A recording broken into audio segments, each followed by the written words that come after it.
This video is brought to you by Dr. Kristen R. Bromley's Guitar Method Book Series and Online Music Academy. Hi there, I'm Dr. Kristen Bromley. Welcome to my online guitar academy. I'm so delighted to have you joining me.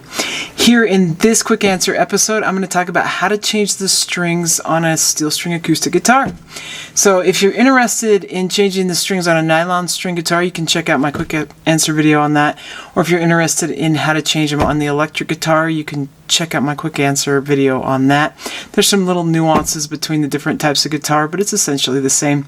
But here in this video, we're talking the steel string acoustic, just a classic steel string guitar. So this is an important thing to do, and it's something that we can actually do ourselves. It's pretty easy, and it's kind of fun actually to work and have that connection with our own instrument. Save a lot of money that rather than paying other people to have them do it, we can just order strings online and do it ourselves. So we'll go ahead here and get started. It's nice to have a couple things handy.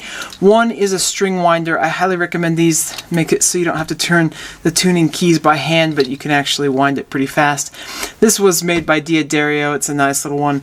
I've got ones by other companies, and they all essentially do the same thing.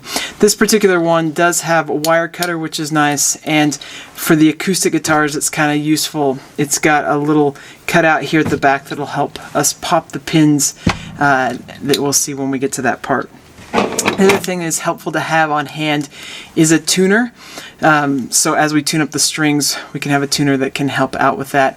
A lot of times I'll do part of it by ear, but it can really help to have a tuner help us find that pitch. And you got to have a new set of strings. On this guitar here, I'm going to put a set of John Pierce acoustic guitar strings. These are size 0, 1, 2, 12. That's what we call them, 12s. That's 0.012 of an inch. So that's for the top E string, and then that goes thicker as we go. On this case, the lowest string is 0.053 inch, and so it's kind of nice that way. They usually range on that bottom string from like 0.052 to 0.054. It just kind of depends on the different sets that you get. But sort of a standard classic size for a steel string acoustic like this is to go to what we say 12. So on that top string, having it be 0.012 inch. Sometimes people go a little thicker with a 13.013 or a little lighter with 0.011, so 11s, occasionally maybe even 10s, but on an acoustic guitar that's getting pretty light.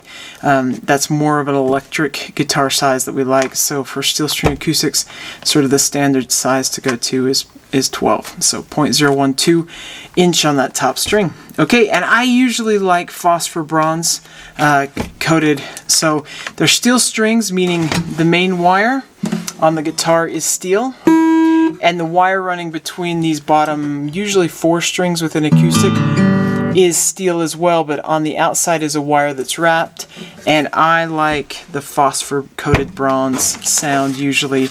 Sometimes you'll just see people use bronze. I like the phosphor bronze sound. Okay, so we'll go ahead and get started here.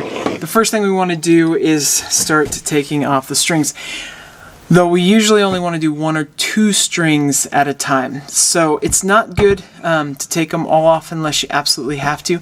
There's a lot of pressure being pulled as we tighten up these strings from the bridge over the neck and so on. So it's pulling quite a bit. To release all that pressure can actually cause things to change. And though modern guitars are usually built with a truss rod, it's still just better if you don't need to take them all off to just do it one at a time. I personally, especially with these steel string guitars, like to start with the inside strings and then just kind of move out. So strings 3 and 4, the way the strings are numbered is the highest sounding string is string 1 or that E string. The next one is the B string or string 2. Then you have the G string or string 3. Then you have the D string or string 4. Then you have the A string or string 5. And then that low E string or string 6. It's important to know what pitch those are going to be tuned to, so it helps to know the names of those strings, because as we're tuning them up, we've got to tune it to the right pitch. Okay, so I am going to go ahead and start with the G string here. First thing I do is pluck it, and then I start loosening. And in this case, the loosening motion is going clockwise. so to the right, which could be a little bit unexpected. We usually think righty-tighty, lefty-loosey, but not with the guitar. Once I've got it loose enough that I can just unwrap it, I'll save myself a little bit of winding, and I can pull that string right off from the post of the tuning key. Then what I have to do is come back here. Most of these acoustic guitars, almost all of them, have a plug that keeps the hole where the string is coming out of, keeps that tight in there. Occasionally you will see acoustic guitars where you feed the string through a hole in the bridge or to a tailpiece, but that's so rare. It's almost always just like this design where you have a bridge and you've got the plug. So we have to come over and pop that plug, and that's what this tool's handy for. There's a little groove in it, sort of a button at the top, and with my little tool I can just pull that up and out and pull the string out. You'll see on the end of the string is a ball or sort of a little bead that's into it, and so steel string guitars, we're going to feed that bead back down into the hole on the new string, and then we're going to plug it shut. Okay, so I've got the new third string here. Just unwind it. I'm going to take the end with the ball, and it's going to go back down into that hole in the guitar. So I've got the hole, the string's going to go into it. It's important to note that on the plug, there's going to be a side where there's a little groove. As the string comes up, it needs to fit into that groove, so that groove needs to face towards the headstock or towards the sound hole, would be another way to look at it. So I'm gonna slide the guitar over here and do this in a way that hopefully you can kind of see what I'm doing. But the end with the ball goes down in the hole, and I can just shove it down in. And then I'm going to take the side of the plug that has a groove, and I'm going to point it forward, straight forward, right towards the sound hole. And then as I push down, I'm going to pull up. So I'm going to push down with one and pull up with the other. And I try and make sure that that's kind of nice and snug. And sometimes you got to play with it a little bit because that ball might get cut on the end of the plug and not fit up into that groove, but it should create a nice tight seal. Sometimes I can't get the seal to happen until I start tightening the string, so it can be a little frustrating, but you just kind of work with it. Okay, so then the next thing that I need to do is bring the string up, and I'm going to feed it through the tuning peg or key. It's really a tuning key. These ones aren't pegs, but they're machine tuners. So I'm going to I want to make sure that I'm coming from the inside of those tuning keys, coming right through the inside. If I bring it on the outside and come through, I'm going to have a problem. I need the string to wrap around from the inside, so I'm going to come through the inside and feed it through. Pulled it out, so I'm going to re-feed it through. I want to leave some excess. That's important so we have enough room to wrap around the post. As I'm doing this, this is one of my little tricks. I take the string and I wrap it above the excess. I wrap it from the outside to the inside right around the post. And then I do it again, if I can, underneath the excess. So I've wrapped the string from the outside to the inside, both above the excess and then below the excess, and then it's going to continue to tighten and go around that excess. So then I'm going to take and tighten, and while I'm doing this, I've taken the string and I'm holding it tight. I put it in the groove in the nut that it belongs in, and then I'm kind of holding it tight and letting it go through my finger as I tighten, and this way, as I'm tightening, it'll just wrap around nice and even and go how we want it to look. Because I've wrapped the string above the excess and below it, it's creating a nice squeeze, helps the string keep from slipping. So that's a good thing to do. And as I'm tightening, I'm going counterclockwise. So I'm actually going left instead of right, which can be counterintuitive, but that's what I should be doing if that string is wrapping from the inside to the outside, which is what we want it to do. As I get it tight, I pay attention back here on the saddle. What I want to make sure is that it's going to sort of sit in the groove back in the saddle that has naturally been created. Usually there's sort of a natural teeny little groove, a place where the string usually goes across, and I want to find that same spot. So I check on that, and then I get the string up to where it's tight enough that I can tune it by ear.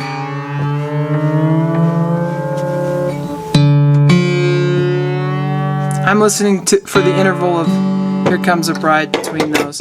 But when tightening the strings, it actually can be really helpful to use a tuner and put it on the chromatic setting. So the first time that I changed strings, I was in junior high, and with all the pressure of everyone watching, I'm not sure if the string was defective, because sometimes they are, but I actually broke the first string that I changed, that high E string. I think I probably over tightened it and it just broke too much pressure, or it was defective as I was tightening it, but I probably put tightened it too tight, just with all that excitement of changing them all by myself for the first time in front of the whole junior high band. So good times. So it can help though, if you have the tuner on, you can watch the chromatic scale as it goes up and tightens. You can actually make sure you find the right pitch and don't go too far. Okay, so after I've done the third string, I like to go inside to out, so I just go ahead and come over here and loosen the fourth string. And going around the other side, I started to go the wrong way. That's why I usually pluck the string so I can tell if I'm tightening or loosening the string as I'm going, because sometimes when you keep switching back and forth, I'm not paying attention and I go the wrong way. Plus, our instincts tell us righty-tighty, lefty-loosey. But once I've got the string off, I come back again and I'm going to pop that plug. So with my little tool, I can do it. If you don't have a tool, needle nose pliers are nice, but the tool's a little easier on it than pitching it with pliers. So I like to get the string winders that have that. Pull out the string and we'll get the next one. Okay, with the new fourth string, just like with the third string, I'm going to go ahead and put the end with the ball down into the hole. And then with my other hand, I'm finding on the plug the side with the groove. The groove needs to face exactly forward. With most of these guitars, right in the bridge, there will be a little spot where the string's going to come out. You kind of want that groove to match up with that indent or that part that's carved out. So as I push down, I'm going to pull up with my right hand and try and create that tight seal. And sometimes there's a snap as the string tightens up into place where it's going to fit into that groove as the plug is in spot. Okay, so then I've got my string. I feed it through. When these ones are on the opposite side of the headstock, the same principle applies. I want to go from the inside to the outside.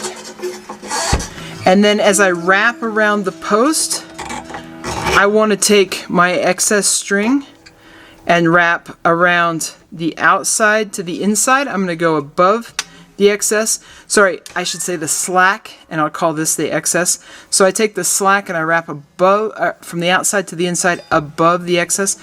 And then if I can do it, if I left myself enough room, I'll go around below it. In doing it by hand like that, I save myself some winding, as then I got to come around and wind and tighten it. If I'm tightening it right, the string is going to tighten up and around this way, and that's what I need. If it tightens from this way, there's going to be a problem. So I need it to tighten from the inside and just wrap around to that outside.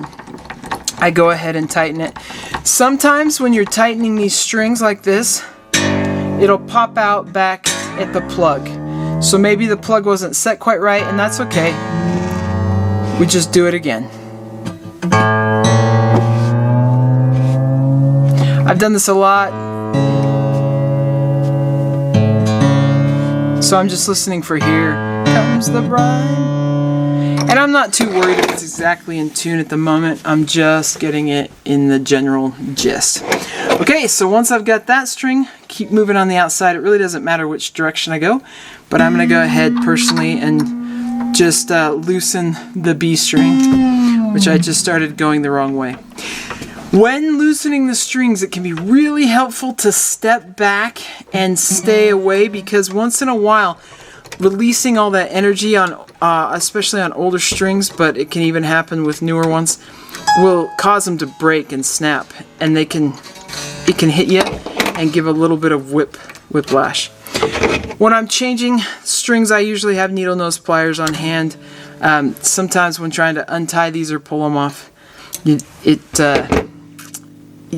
just not fun to get poked. So sometimes I'll use that. Once it's off there, same old trick. Got to come back here and pull the plug and pull out the string, and then grab the new string. So I'm grabbing the B string here, and we'll put it in the hole.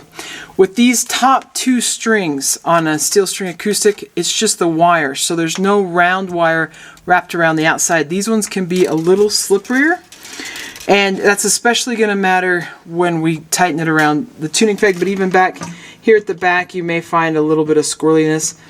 I still push down and pull up at the same time. Sometimes it's hard to get a good grip because of how slippery it is, but on the other hand, sometimes it actually fits in with the plug a little bit easier. You just wrestle with it until you get it there. Then when you go through the tuning peg, tuning key really, in the same way, I want to leave more excess with these high strings. I'm going to let it wrap around the post more times. They can, because they're smaller, but also these ones are more likely to slip than the others, so a little extra is kind of nice. So I wrapped around from inside to outside, up above that string, and then I'm going to do it below the string, and then I'm going to go ahead and tighten it up.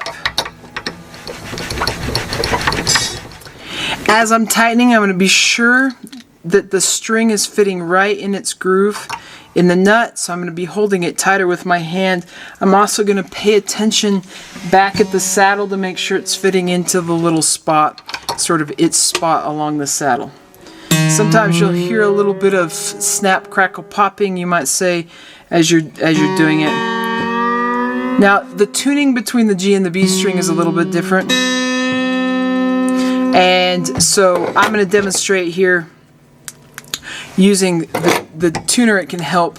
It's going to tell me, it's telling me that it's ringing in, oh, a little bit high. I thought we might be there. So that's helpful because I don't want to over tighten it. I could break the string. But if I was below, I could watch it go up the chromatic scale all the way up until I get to a B pitch. All right, so I've got that one done. I'm going to go ahead then and come over and do the fifth string, unwind it. And as soon as I can do it, I like to pull it off because it saves a lot of energy on the winding. Pull that string, come back. I just stick that tool in there and pull it. So on the case of this, I approach it from the bottom, reaches in and just kind of pulls up. There's a lip at the top of these plugs right here that you just will grab onto and help pull out. It should pull out easy. Once in a while they do get a little stuck. Pull out that string and we're off to the next one. So the fifth string. Make sure I've got the fifth string. Once in a while I have put the wrong string on, so if you ever do that, it's okay. I've done it too. So I'm going to feed that into the hole with my plug. I got to make sure that groove is pointed forward, lining up with the little cutout in the bridge. As I push down with one hand, I'm pulling on the string up with the other. I come through. I want the string to go through the post from the inside to the outside, so my excess is on the outside. I'm going to wrap the string around the post so that it comes around from the outside to the inside. I'm going to do it above the excess, and then I'm going to do it below the excess, and then I'm going to go ahead and tighten. So it's the same process as I've mentioned before. I'm using my hand to control the slack. I'm making sure that it fits into the groove right there in the nut as I tighten, and as it gets tight, I'm going to make sure that while it's feeding there, that it's sitting in its spot back in the saddle, and then I just tighten it right on up. Right now it's ringing at an E pitch. This is supposed to be an A, so I can keep going higher until it gets up to being an A. It helps to have it on chromatic when you're going to do that. So it's up at G, Now it's G sharp, so it's just going up that chromatic scale, and then it's sitting there at A. It's a little bit high, but that's okay. The strings need to stretch out. Okay, so then I'll just go ahead and loosen the first string, and I'll be getting that one off. Once I get it loose enough that I can start unwrapping it with my left hand, I will do that because it's much faster. I'll show from the angle again as I pull this plug. I'm going to come down. I just am facing it down. It sits into that groove and just pulls it right on out. It's pretty easy. But like I say, I have had them get stuck before. So sometimes with these high strings, it's just a little trickier. Sometimes with the low strings, it's a little trickier. Just sort of depends. It just has to sit in there right, and you just kind of have to play with it. So I'm going to stick the end with the ball down the hole just like before. I'm going to make sure that I'm lining up the groove. It says, I don't know if I really want to stay tight, so we'll see if it will on that particular string, and it just depends. Some guitars are one way or another. I'm going to go from the inside of the post to the outside. Then I want to wrap around from the outside to the inside on this high string. It really helps to keep a lot of excess because it can slip. I set that up. I'm going on the inside. Sometimes you could actually wrap it more than once, because when we wrap it more than once, it just saves unwinding. But once I've got it there, I'm going to hold it tight with my hand as I start to wind it tighter. As I wind it tighter, like with the other strings, I'm going to make sure that it lines up in the groove of the nut and back in the sort of its spot, back in the saddle where it just sits naturally where it normally comes through. And I'm going to tighten it up just like before.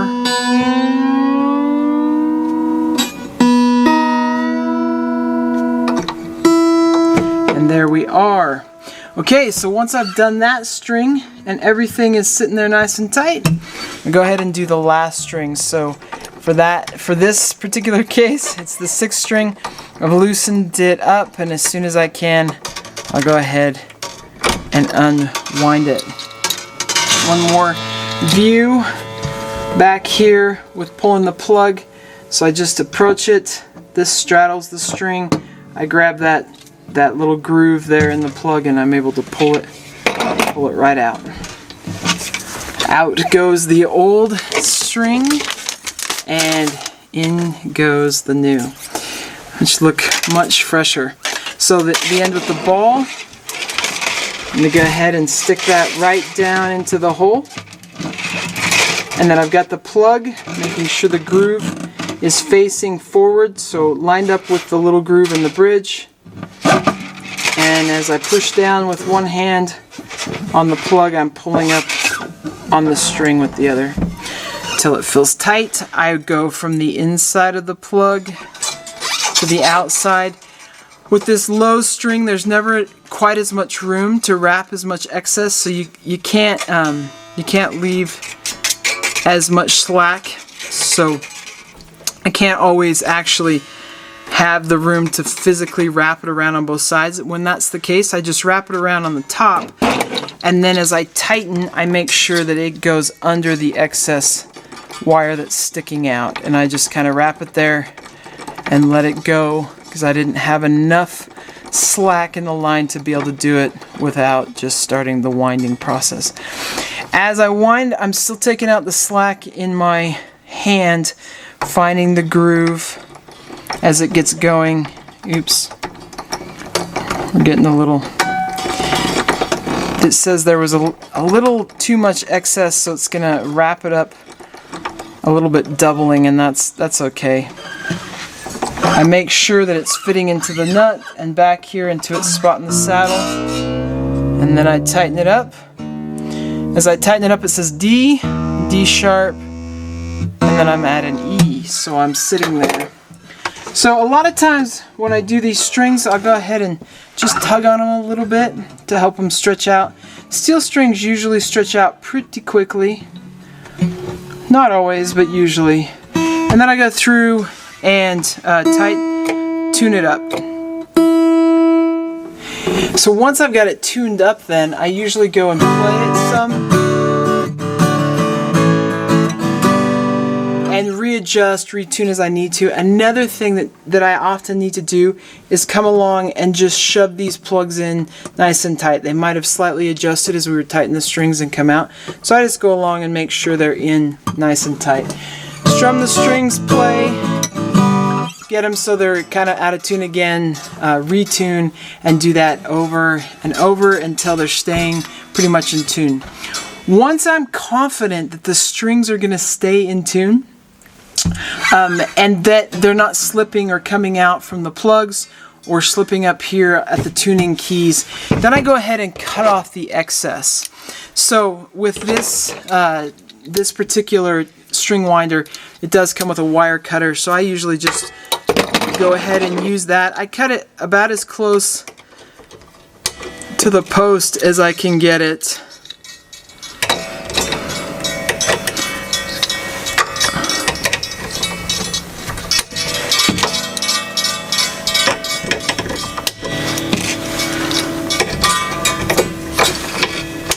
Nothing too scientific here.